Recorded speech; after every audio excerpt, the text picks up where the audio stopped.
Your alternative talk radio contact, The Planet, KGRAradio.com. With infinite complaisance, people went to and fro of the earth about their little affairs, serene in the assurance of their dominion over this small, spinning fragment of solar driftwood, which by chance or design, man has inherited out of the dark mystery of time and space.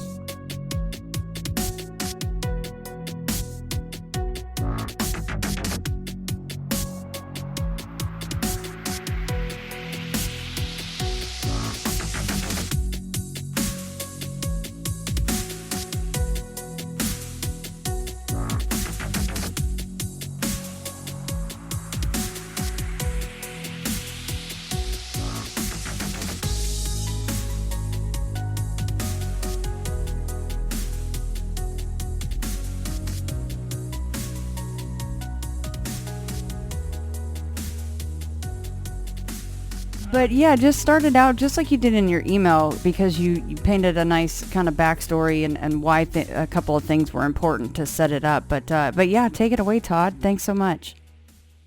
All right, great. Yeah, thank you.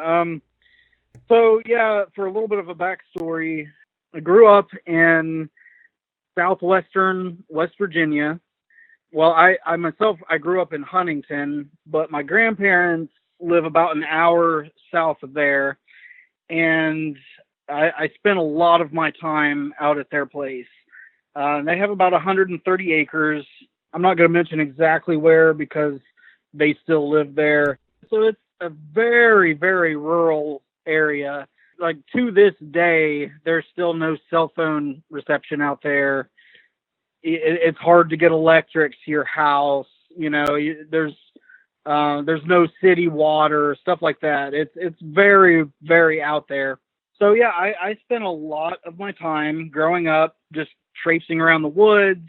As I got older, I got into hunting. I spent a lot of time hunting and fishing, hiking, camping, you name it. You know, I loved being out in the woods, and going to my grandparents was just my favorite thing. I spent a lot of summers out there. I spent a lot of time in those woods. And so their specific piece of property, I really got to know really, really well. And then a lot of the surrounding area as well. Over time, I became quite familiar with the woods, the local flora, fauna, you know, any sort of animal you're going to encounter in Southwestern West Virginia. I've came across it at some point. And then later, as I got older, my parents split, and my dad, he ended up getting a place a little ways away from Huntington. It was in the country, and I would spend a lot of time with him at his place.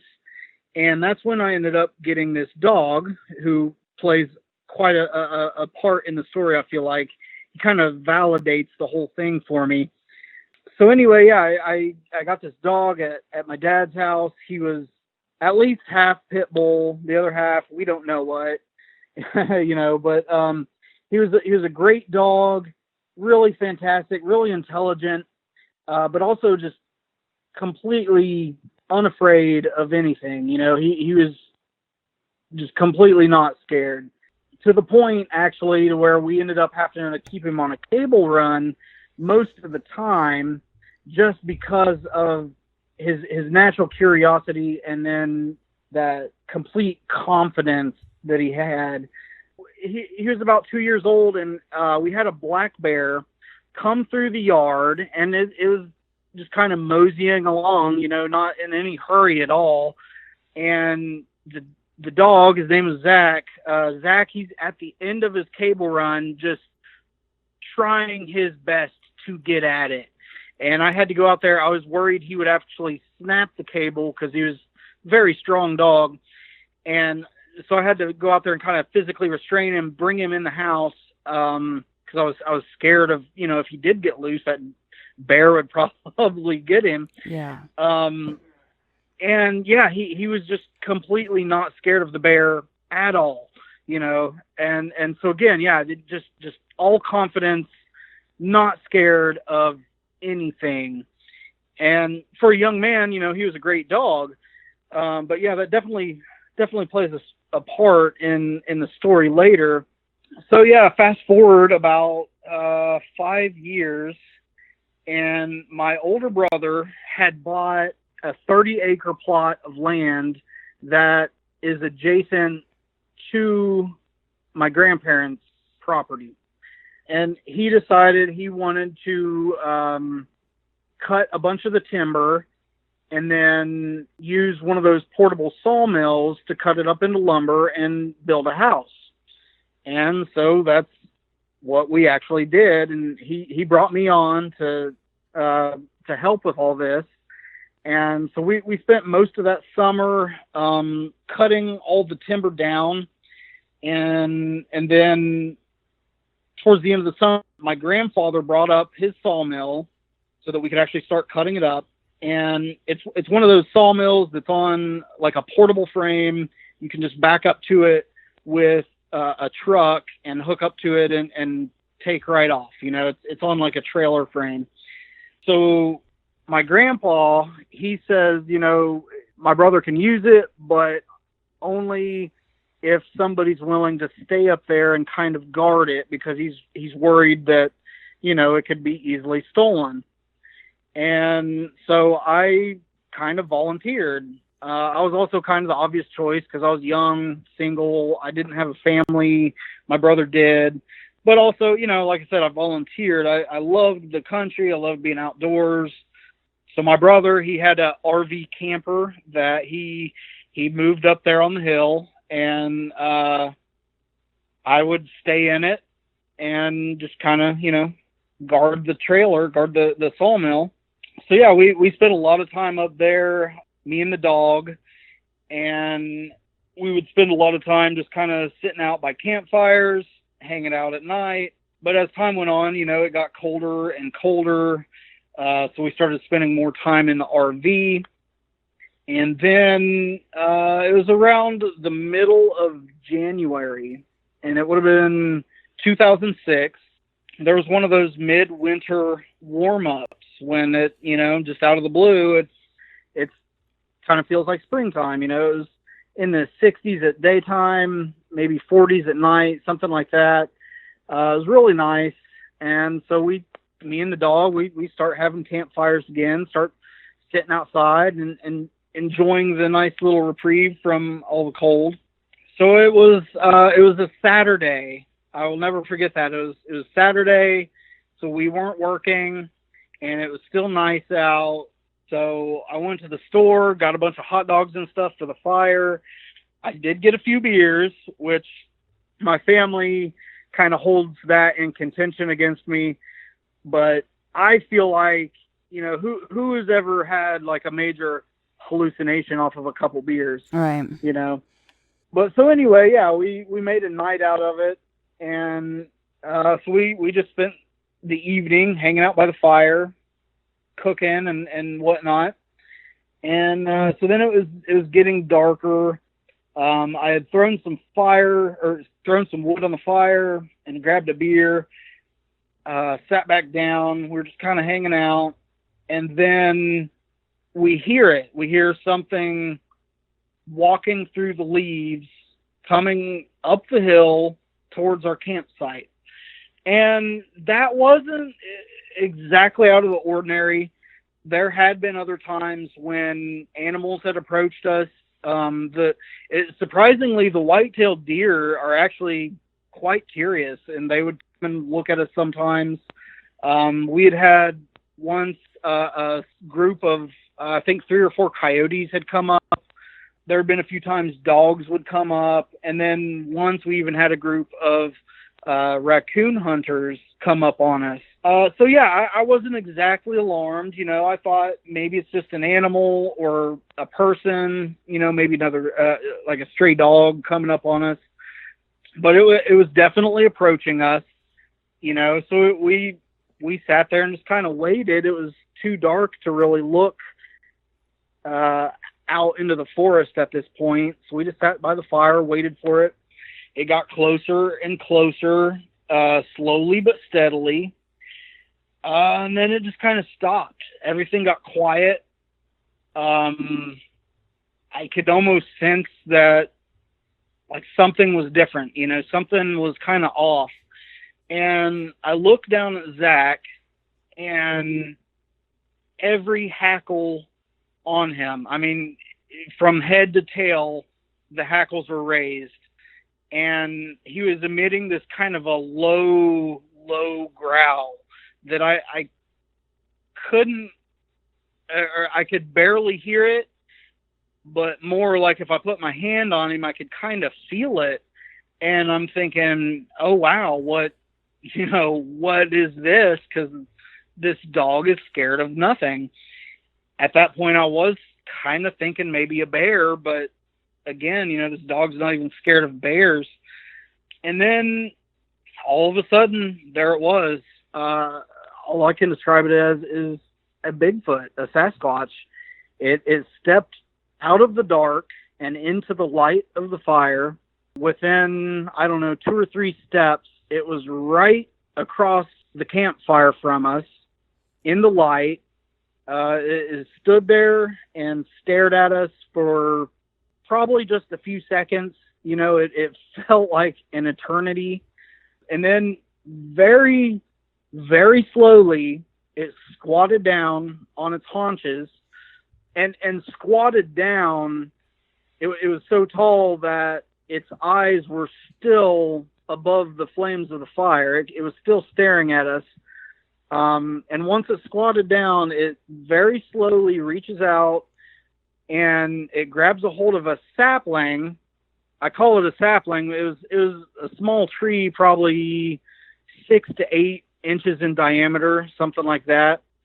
It reaches out, pushes it over to the side so it can kind of get a better view of us, and just stares at us. And I was completely frozen. I'm not going to lie. I was probably more scared at that moment than I've ever been in my entire life. And Zach, the dog, he never changed his reaction. He never tried to attack. He never barked. He never let out a loud growl. The entire time he maintained that same just very, very low growl, hackles raised. I was just frozen in the spot. And then I want to say maybe 20 to 30 seconds went by, and it just stood back up. It released the sapling, and it started walking away back down the hill, but kind of opposite direction from where it came from. And as it exited, it kind of had its head cocked to the side, kind of watching us out of the corner of its eye. And it, it made off down the hill, and then it was gone. So it was, like I said, only way I can describe it is as a Bigfoot or Sasquatch. It very much reminded me of a gorilla. I've actually been to the Columbus Zoo many times. I'm pretty familiar with, the gorillas, the chimpanzees, all that. It very much reminded me of like one of the big silverbacks, except its posture, its stature. It stood very upright, very much like a human would. It was very straight up and down. If you've ever seen a gorilla move, especially when they stand up on 2 legs, they're still kind of stooped over, and they have this kind of a lumbering gait, if you know what I mean. Mm-hmm. This thing moved and walked like a human. Just like a human would, but it definitely was not a human. Also, I would estimate it stood somewhere close to 8 feet tall. Just basing that off of the top of its head was pretty close to where the top of the RV camper, it was pretty much on the same level. And it was huge. It was, it was very muscular, but not overly so. So in that regard, it was also kind of different from like a silverback, because if you look at like one of the big silverbacks, they're almost overtly muscle. This thing was very muscled, but it was also very kind of lean. Yeah, I don't know. It's definitely not a gorilla or someone in a gorilla suit. There's just no way. It had dark black fur, which of course it was nighttime, so it was, I guess it could have been a very, very dark brown, but I feel like it was just black, solid black. The face, it was kind of hairless on the face, so I could make out some of the features. Again, it was very gorilla-like, but different. Did you get a look at its eyes and its mouth, or did you ever see any teeth or anything like that? I didn't really see its teeth. I did see its eyes. They were, very, very primate-ish, kind of big white eyes with a very dark pupil, very prominent. They were very big. I don't remember any kind of like reflection or anything. I've seen other reports where like they might have like a red eye shine or something like that. Mm-hmm. I don't remember anything like that. I just kind of remember you could see a little bit of white and then very much a very large dark pupil. Yeah. So it's right across the fire from you, pretty much. How far away would you guess that was from you and Zach? I would say right at about 10 to 12 feet. Oh my goodness. Yeah, it was very, very close. It was just at the edge of the woods. And kind of right on the edge of the firelight. But yeah, it was very close. You know how some people say, well, it was male, whether they could see, parts or not. Do you get the impression that this was a male or a female? It sounded pretty big, but I would guess it was a male. And that's just a guess. I didn't really look for like genitalia or anything like that. Just by its kind of demeanor, I would guess a male. But yeah, again, that's just kind of a guess. I honestly don't know. I was pretty much frozen the whole time. Come on, Todd. You weren't going to ask it to stand back up and do a turn for you? No, but honestly, 10 to 12 feet away, I've said a lot of times, I want to see a Bigfoot. I would love to. I think it's like striking gold, or the tantamount to it. But I got to say, that's really damn close. That is, you had to... I know that you said you were a hunter and you're an outdoorsman.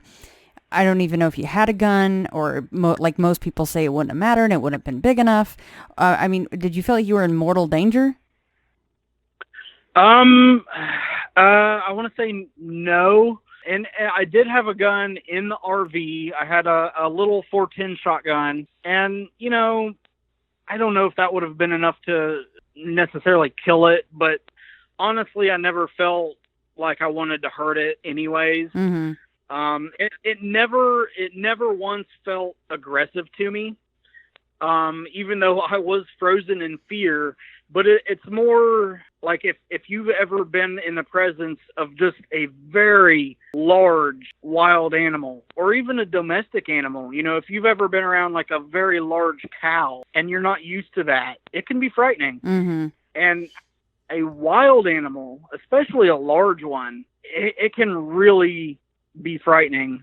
And yeah, so just the size of it, and then I think the unexpected presence of something that I never ever thought I would have seen. I wasn't really a believer until this happened. I kind of laughed about it.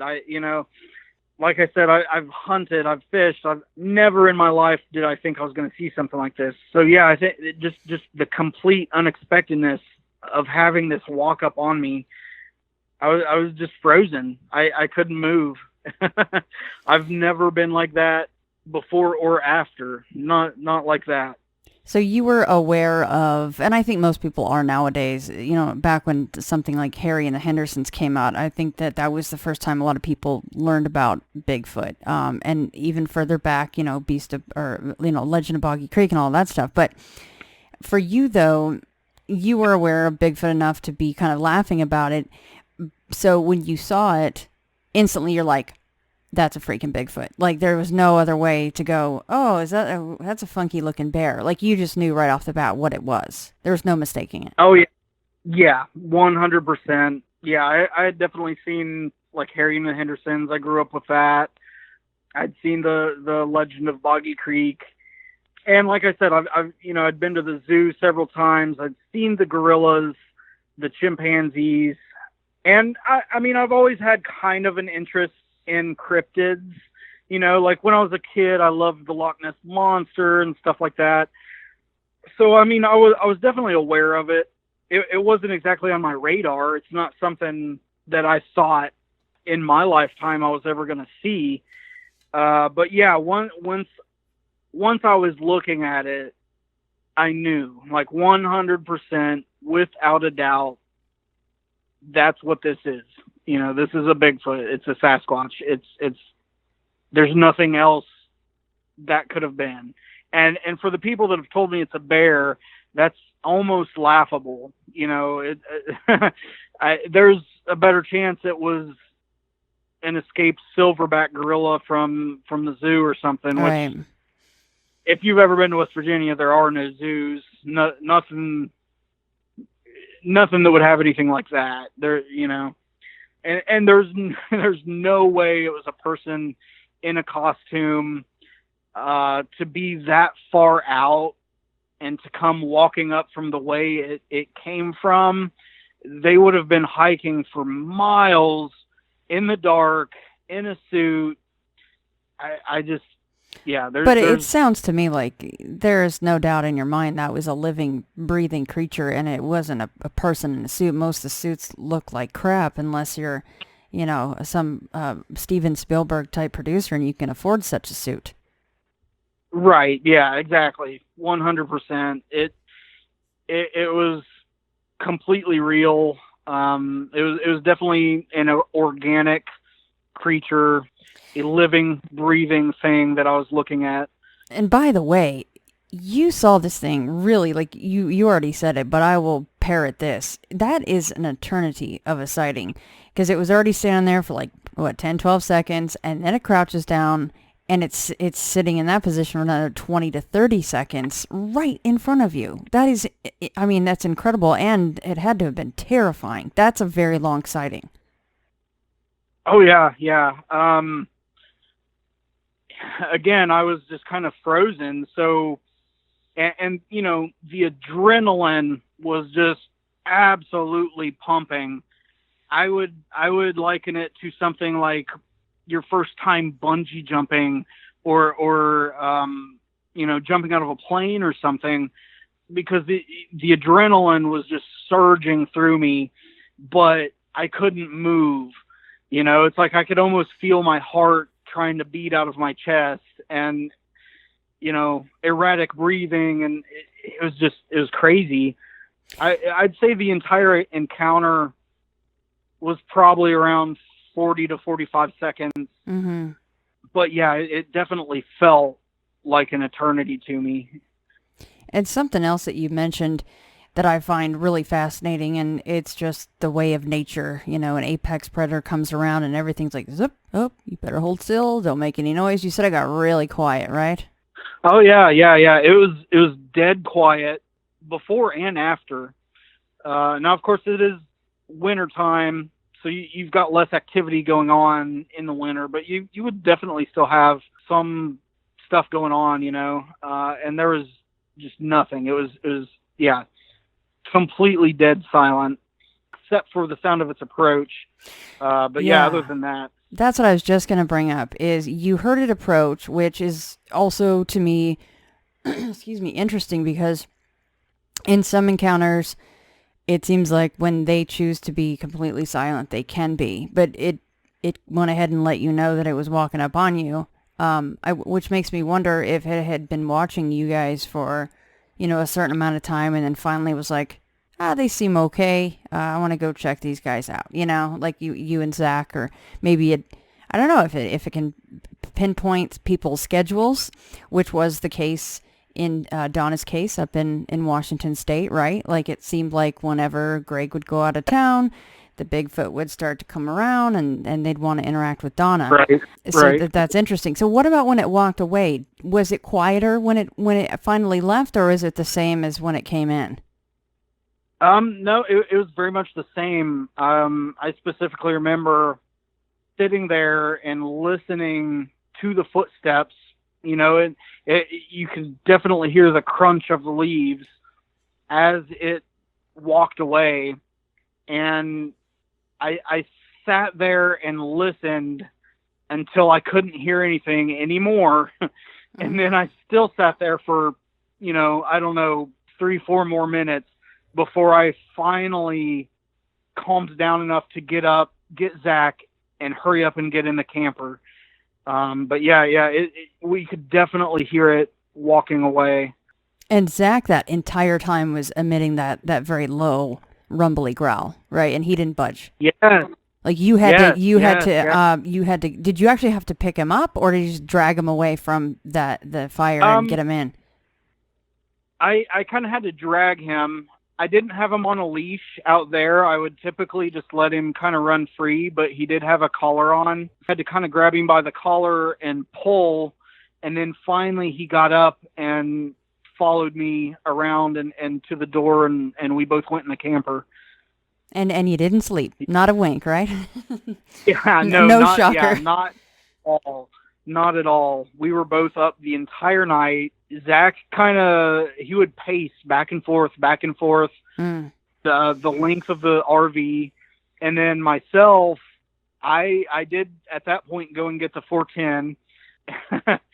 And then I sat in, there was a seat up towards the front where you could look in both directions to out a window on each side of the RV. And so I just kind of sat there and watched until daybreak. that must have been like, I mean, you just feel like you're in, just total defensive mode, like almost like a standoff. I mean, not really, but you know what I mean? Like I would have done the same thing.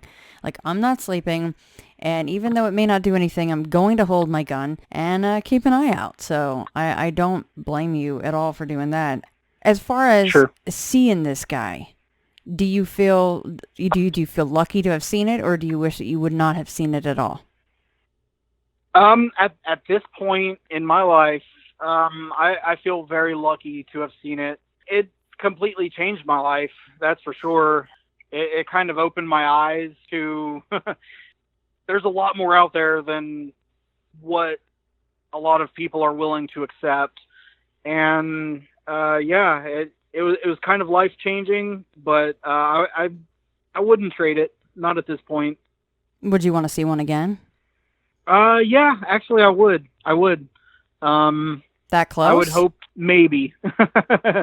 I would definitely hope to see another one that was non-aggressive and just curious, like that one seemed to be. And I would hope that maybe I would have a little bit better reaction, Well, so what do you mean by that? Like, what kind of reaction would you have hoped, looking back on it? I don't know, maybe, what if I had just offered a simple hand signal? Like, what if I had waved at it, or offered it a little bit of food, or, something like that. Just some sort of very simple communication, Todd, don't you like having your head on your shoulders? No, I'm just kidding. I don't think he would have done that, but that seems a little dramatic when you hear stories like that. But, it is interesting because you brought up the food thing. So I keep saying the word interesting. Sorry, everybody. I should find a new word for the rest of the show. So you were cooking hot dogs and stuff, right? So kind of going, something brought him in finally. Right. Yeah, I say we, again, it was me and Zach. We had a bunch of hot dogs that we cooked. I remember we had some baked beans that I cooked on the fire. There might have been a little bit of else, probably like some potato chips, stuff like that. But yeah, we were definitely cooking a bunch of hot dogs. Compared to previous activity, the only real difference I can see is the time of year. Because like when we first started staying in the RV, we would do a lot of that. A lot of sitting at the fire, cooking hot dogs or this and that, whatever. But then later in the year, we hadn't really had very many fires. And then when it started warming up in that week in January, we did start having fires again, but I hadn't really cooked anything out on the fire. We would just kind of have a campfire and then, turn in for the night once it got later. So that was the first time during the winter that we did that. And I feel like maybe, that kind of played a difference. It's winter time. It's harder to find food. There was, a campfire and that presence of food going on. Maybe that played a part in it. Maybe he just didn't hang out because you didn't have any sauerkraut or something. He's like, I was really hoping, Todd, that you'd have something like that. Some more accoutrements. Yeah. Where's the chili dogs? Yeah. Yeah, he's like, look, the beans go on to the hot dog. Okay, Todd, we got to do this right. No, that's so cool because, like you said, depending on the time of year and how much food that they can get, I mean, that played a part in it. And I do find it, here we go, interesting that at this point, like you said, it was a Saturday, you weren't working, your brother wasn't out there, it was just you and the dog. So, and speaking of Zach, how different of an encounter do you think it would have been, or maybe just, for your mental state to have Zach there with you? Like if you had been completely alone, would that have changed how you felt about the encounter? Oh, absolutely. Yeah, I 100% think that I would have ended up chalking it up to like a hallucination, or I'm going a little bit crazy, or I saw a shadow, or maybe it was a bear. But 100% with Zach being there, to me, that validated what we saw, his reaction and the way he was in that moment, just really confirmed for me that it wasn't a shadow or even a bear. It was something very, very different. And yeah, so now I can ask that question I was going to, because I just didn't want to jump here too quickly, and this will obviously probably lead into what happened the next day and you talking to your family. But after that night, did you continue to work and stay there and help your brother out? Yeah, so I did. I ended up taking 2 weeks off. I told him, hey, I'm gonna go back to my dad's, which was just outside of Huntington, much closer to the actual city. And took 2 weeks off. But then afterwards, I went back and went back to work. Yeah. So then they knew why you took the 2 weeks off, because the very next day you did in fact tell your family about this, right?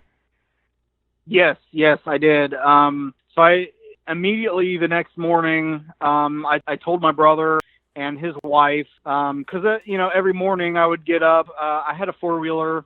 And Zach would hop on the back. We'd take the 4-wheeler down the hill and go to where he was staying at the bottom of the hill and have breakfast and whatever, get ready for the day. And then we'd go back up the hill to start working. So, I went down to have breakfast, and that's when I told them, they basically just kind of laughed it off. And I think both of them ended up saying, it was probably a bear. And then it was, I don't know, probably a day or two later when I saw my grandparents, told them about it. And they also just did not believe me at all, kind of laughed it off. Yeah, no one really believed it. See, and that's pretty spectacular because of the fact that this land that your brother bought, the 30 acres, was right next to your grandparents' much larger swath of land. And had your grandparents owned that land for a really long time? Yeah. They bought it, I want to say about 10 years before I was born. So at this point, they had owned it for, I don't know, 30, 35 years, something like that. Yeah, so if that doesn't prove that, you struck gold, right, by seeing that creature that night, I mean, they had lived there that long on that, right, basically in the very same area and hadn't seen a thing. Or if they did, they just didn't want to admit it, right? Right. Yeah, exactly. Yeah. Well, yeah. Oh, something else I wanted to make sure that we covered was that this really kind of consumed you after it happened. So you said that you even got on the BFRO and you found a report from the area, right? But they had a lot of activity. Yes. So So immediately after, and well, really for the next probably 2 to 3 years, it really consumed me. Just I had Bigfoot on the brain every day pretty much. And so yeah, I ended up just kind of stumbling upon the BFRO website, and I start looking through. And I'm not sure if they're still set up this way. I haven't been on that site in a long time, but back then you would like pull up your state, and then they would have a county by county reporting, right? Mm-hmm. And so I pulled up the county we were in, and there was nothing. But then I pulled up one of the neighboring counties, and I ended up finding a report from a family that if you looked at a map, as the crow flies, as they say, it was only about a mile away, because we were pretty close to the border where we were at. And yeah, they had reported quite a bit of activity. They were even saying they thought there was a family of them. They were reporting things like stone throwing. Their garden was being raided. Their chickens were being raided. I think one time some of the like clothing or maybe blankets were stolen off of the line out in the yard where they were hanging to dry. Just various stuff. They would see them at the edge of the woods watching the house. Just all kinds of stuff. It was pretty intense. And it did list the family name, like as in their last name. And I actually spent some time just kind of driving the back roads looking for them, just hoping, maybe I'll spot a mailbox with their name on it and just say, hey, but it proved fruitless. I never did find them, but it did help to kind of validate again what I saw, Yeah, that had to be a good feeling to see that. Like, okay, so it's not just me. And I mean, you knew it wasn't a bear, but it's still good to see something like that. Yeah, definitely. So once you kind of got consumed by Bigfoot, you're probably learning more about the signs of when they're around and different things that, they're conjectured to do. So looking back, do you remember seeing anything that made you think, oh yeah, that's kind of cool. Maybe that was a Bigfoot that did that. Any kind of, I'm not a huge fan of tree structures unless they're like way out in the middle of nowhere and really incredible looking.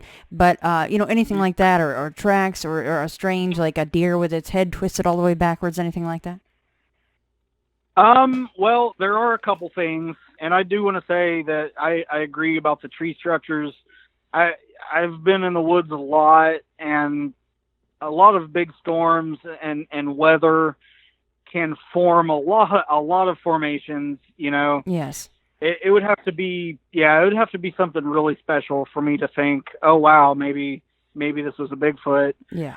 But that being said, yeah, there actually was a couple things. Looking back, I want to say it was maybe a year or two prior to that. I'd been on my grandfather's property, and there's a creek that follows the valley quite a ways up in there. It actually eventually makes its way to somebody else's property, and it's really deep valley. There's not any actual caves, but there's what we call an overhang. So you'll have kind of a very large rock formation that comes out, kind of hangs over, and there's enough space underneath where you can get under there. You could even, some of them are big enough to have like a little campsite type thing. But in this area, they're largely left alone. You don't really have people going in them. There's not really anything in there, So one time I was out, and this would have been, like I said, it was about a year previous to all this, and I was just scouting the area. It was summertime, so I was kind of scouting for deer and looking for a good spot for the fall. And I found in one of those overhangs, there's what do they call it, where they stack the rocks, where you just got kind of a stack of rocks, and weirdly just standing up, and we're in the middle of nowhere, and it it just struck me as really, really odd. Those are witches, Todd. Yeah, you got to run when you see that. That's witchcraft stuff right there. That's the lady with scraggly hair, and she's never got any clothes on. She got really long nails, and you just get the hell out. You're just ruined forever. That's way worse than the Bigfoot sighting, if you ask me. No, but okay, so that's cool though. So it was pretty far back there, and you got the rock stacks going on. Right. Yeah. So I found the rock stack, and it was like I said, just way back in there where there's not really going to be any other people, and if there were, I don't see them as the type of people that are going to take the time to do this. Mm-hmm. You know, it just really stood out to me. Did it kind of creep you out a little bit? I mean, were you back there by yourself? Yeah. Like, what the hell is this? Yeah, it did. Because I'm kind of like, what the hell is this? Like, what? Yeah. Where did this come from? Why? Like, why? Yeah. And yeah, I didn't think Bigfoot at the time, but then later on, looking back, I'm like, oh, I wonder if that's what was going on. And then there was another thing where there was I don't know, maybe about 2 years prior, we kept finding dead deer, and at first, we thought it was where, sometimes you'll have poachers. It's a thing, especially out in the country. They'll see a nice buck. It's the middle of summer. They shoot it out of their truck at night. They spotlight, and they get the horns off of it. Mm-hmm. It's a very sad, but it definitely happens. Right. At first, we kind of thought that's what was happening.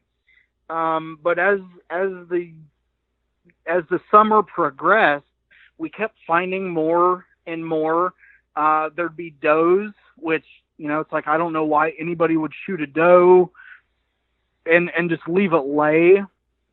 They're not taking the meat. There's also no, there's no horns to be taken. Well, so then as it progressed, we start noticing there's bucks that still have their horns. We would find some that, like, a leg would be missing. And, which, I mean, again, that could be any animal, but what's killing the deer? They would always be in some form of decay, so it was hard to tell. Right, like you couldn't find bullet holes or anything like that at that point. Right. Yeah. Right, yeah. So it's kind of hard to say, but I always wondered about that. Just And then even if it was, say, humans doing it, that would be a great food source for, any sort of wild animal that eats meat. So yeah, I always kind of wondered about that as well. How many deer, if you could guess, had you guys found over that period of time? Oh wow, I'd say over late spring through the summer, all in all, we ended up finding about 20. Roughly about 20, yeah. And not like all concentrated in one spot, but it, within about a 2-mile radius. You'd find one here, and then a few weeks later, you'd find one way up on the ridge top, and a few weeks later, you'd find one down in the ravine, and it's just like, what's doing this? This is so weird, And you said that even now, you said it's 14 years after it happened, your family still thinks like you just had one too many beers, even though you admit like you had only started your second one when you saw this thing, but they still laugh about this. Oh yeah, definitely. Yeah, if I bring it up, they all still kind of laugh about it and make fun of me, kind of poke at me and make jokes, and then usually eventually they'll start kind of agreeing on their own consensus that it was a bear, which I find ridiculous. You're like, you would have needed a diaper if you would have seen this quote unquote bear, Right, yeah. Don't you kind of wish though, I mean, not that they would be terrified and they'd need therapy or anything, but that especially those in your family that might laugh the longest and the hardest, that they would see something like this one day and have it confirmed for them. Oh yeah, definitely. Even if it's just looking out the window and you see one off in the distance, mm-hmm. And then, yeah, that they could kind of realize that, oh, hey, there really is something going on here that's it's not a bear. It's not Todd having too many beers, you know? Yeah, I wouldn't mind that at all. You know how many people are so jealous of your sighting, though, because, I mean, some people have spent, half their lives, if not more, and they will literally drive hours and hike hours and hours and not, some of them never get to see anything. And you're just here just cooking some dogs and got the baked beans going, and one just walks right up and be like, "What's up, Todd? How's it going, man?" Yeah, definitely. I honestly kind of feel like a lot of the people that are actively searching for them, it's like they're gonna see you from a long ways off. They're gonna see you coming. You're never gonna see it. Even if you're close, you're not gonna see it. But if you're out there just kind of doing your own thing and you're not like actively pursuing it, then yeah, maybe they'll be curious enough to come up and look at you. Yeah, I definitely feel like we're just such bumbling, hairless monkeys in the woods. I think that's how they see us. We just, like you said, they see us from however far off. They can probably smell us and hear us from even further off, of course. And I just think that, boy, it's like striking gold. That's an incredible encounter and sighting. I mean, so your grandparents are still out there. Does your brother still have that very plot of land? Yeah, actually he does.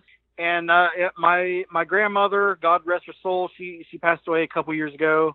But my grandfather still lives there, and my brother, he now has his house built up on the ridgetop. And yeah, they're still living out there. As far as I know, they've never seen anything like this. There is some other weird stuff that goes on out there, but they've never seen a Bigfoot. See, witches, right? Yeah. I was right. I knew it. The witches, they're really active out there in West Virginia. I wouldn't doubt it, honestly. I don't either. That's terrifying. Keep those lelachusas out of here. I don't want to deal with that stuff. Anytime I talk about that, I'm like, with the utmost respect, we are going to talk about witches today. Yeah. You don't want to screw with that stuff. I mean, it's your family. I assume you still go out there. Do you still go out there? And if you do, I assume like you probably can't help but think about, you probably think about the sighting every day anyway, but I mean, how impactful is that for you to be on that same land? Oh yeah. It very much so. Yeah, especially like if I go up to my brothers, it's, almost, I would call it a flashback. Maybe not quite, but almost. Very impactful. I still love to go out there, but I don't go hunting anymore. It's just, I just don't. And I still like to go hiking and camping, but I don't go camping out there. And then if I do go out there and go hiking, I usually have several people with me. I don't do the alone thing out there anymore. Not necessarily because I'm scared of it, though. It's more that if it were to happen again, I want somebody there to see it with me. Right. So is that why you've passed up on the hunting? Because inherently when you're hunting, you split up and you go your separate ways and you're alone for sometimes hours and hours and hours. Yeah, that definitely that. And I just kind of lost interest in it as I got older. It's not as big a part of my life as it used to be, it just, and nothing against it, or the people that choose to go hunting. I have nothing at all against them. It's just something I kind of choose not to do anymore. But yeah, that definitely plays a part in it. Yeah. You're just saving more food for the Bigfoot, right? You don't want to take food out of their mouths. Yeah. Yeah, exactly. Yeah. Big guys get hungry, Yeah. They need a lot of protein to feed those massive muscles. Absolutely. How, you said it was about 8 feet tall. If you could guess how wide across at the shoulders it may have been? Oh, wow. Like half that, like they usually say, well, if I take half of its height, it's at least that. Right. Yeah. Somewhere around half of that. I mean, if you could picture like a NFL linebacker just standing about 8 foot tall, or maybe Shaquille O'Neal, with broader shoulders. So yeah, probably somewhere in the 3 to 4 foot range. Very, very broad shoulders. Kind of slimmer in the waist. Slimmer in the waist. It didn't have. Yeah, it didn't have the big belly like you'll see on gorillas. It was kind of slimmer. Yeah, when it turned to walk away, and I apologize for this question, everyone's going to giggle at this, but I mean, they're built, so did it have like the quote unquote, like a massive, like forgive my term here, squat butt, like that, was it the whole thing muscly? You know what I mean? I mean, yeah, the entire thing was well muscled, Yeah. He had nice glutes, but it's very much like, kind of reminds me of like if you're looking at like a wild cat or another type of wild predator, where they're kind of slender, but you can also tell that it's just all well-defined muscle.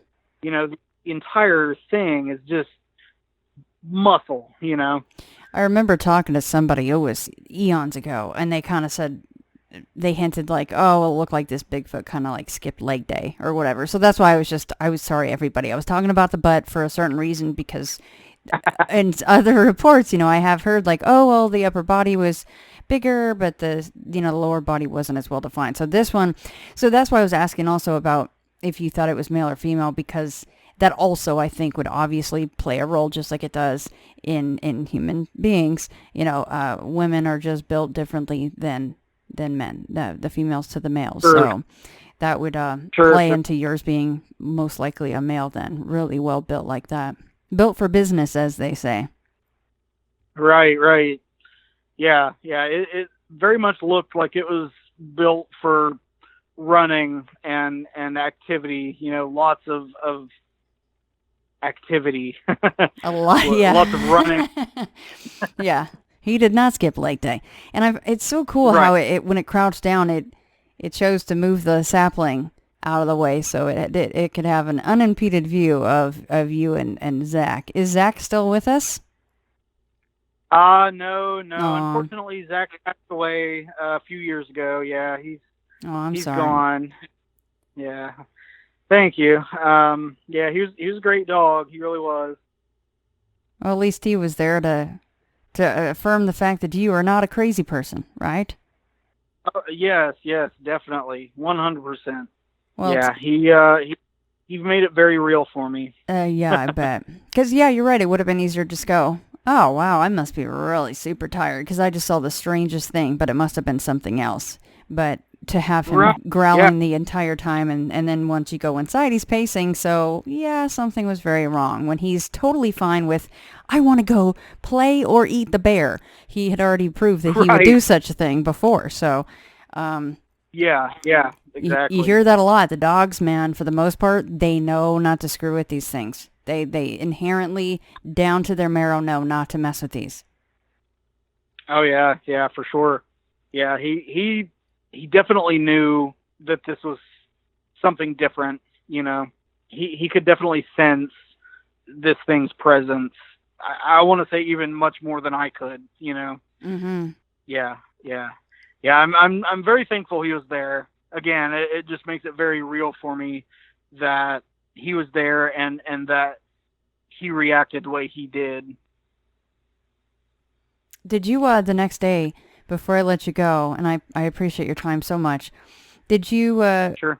Did you traipse off at all, like where it had been standing and then crouching and off into the woods? Did you look for, any footprints? I don't know if the ground was as such to even be conducive for such a thing, but. Yeah, I did look a little bit. I didn't find anything. Even though we had been having that warm up in January, the ground was still very much cold and hard, Mm-hmm. very, very much hard dirt. And while I looked, it was just kind of in the immediate area beyond the fire, where the fire was. I don't blame you. I didn't actually like go down in the woods looking. Yeah, I was. a little too worried at that point. Yeah. Like, Zach, stay here. I'll be right back. Like, no, never mind. I'll be here with you. Yeah. No tricksing off by yourself when you just saw that thing. That's incredible. Yeah. Well, Todd, I can't thank you enough. First of all, for of course getting in touch with me and being willing to come on and share your story. Oh, absolutely. I mean, it was a pleasure. I'm very grateful that you have this podcast and this platform where people can share their experiences. And I think it's important, I think the more that people come forward and share this kind of thing, the more that people can actually start looking at this like it's a reality. There is something out there. Yeah, and it's not always to be laughed at and scoffed at and passed off as, oh, someone was drinking, so that was the answer to it, the whole thing, right? Right, exactly. Yes. Well, no, thank you so much, Todd, and keep in touch because, hey, lightning could strike again. You never know, and at least you have a place to tell your story now. Absolutely. If I come across another one, you'll be the first to know about it. Or those damn witches stacking rocks out there. Well, yeah. Gotta watch for them. Yeah, you're like, that's a fingernail there in that tree. I'm gonna go ahead and get the hell out of here. Yeah, no. Looks like Buffalo Bill in the cave. All right, well, thank you so much, Todd. Thank you. Well, I'm so-and-so. I was given this name by my parents. I've been to such and such a college. I've done these things in my profession. I produce a little biography. Buddha says, forget it. That's not true. That's some story. That's all gone. That's all past. I want to see the real you are now. Well, nobody knows who that is. Because we don't know ourselves except through listening to our echoes and consulting our memories. But then there's a real you, and that again leads us back to this question. Who are you? That is the real you.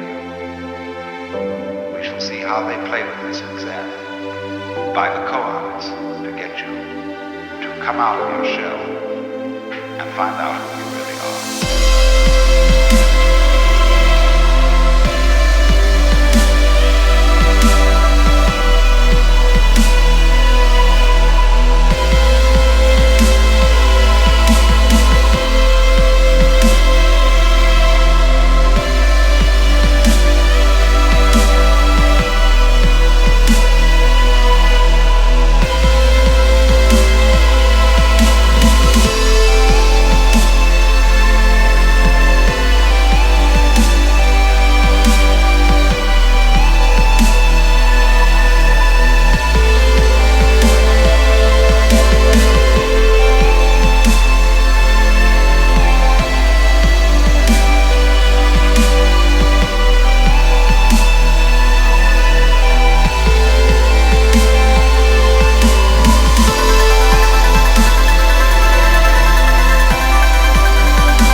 Zen master Dogen put it in this way. He said, spring does not become summer.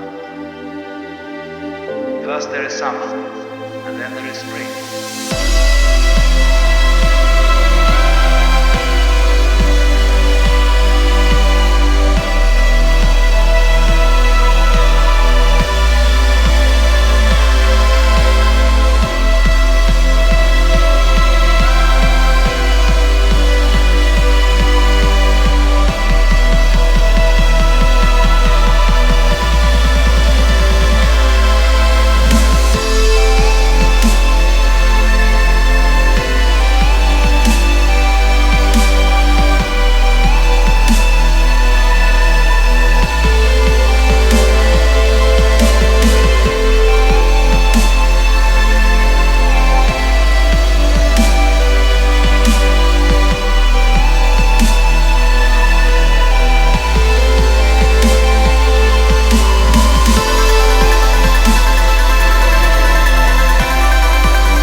When you settle down in the train to read your newspaper and so on, you are not the same person who a little while ago left the platform. If you think you are linking your moments up in the chain. And this is what binds you to the wheel of birth and death. But when you know that every moment in which you are is the only moment, this comes into Zen. A master will say to somebody, get up and walk across the room. And he comes back and he says, where are your footprints? They've gone. So where are you? Who are you? When we are asked who we are, we usually give a kind of recitation of a history.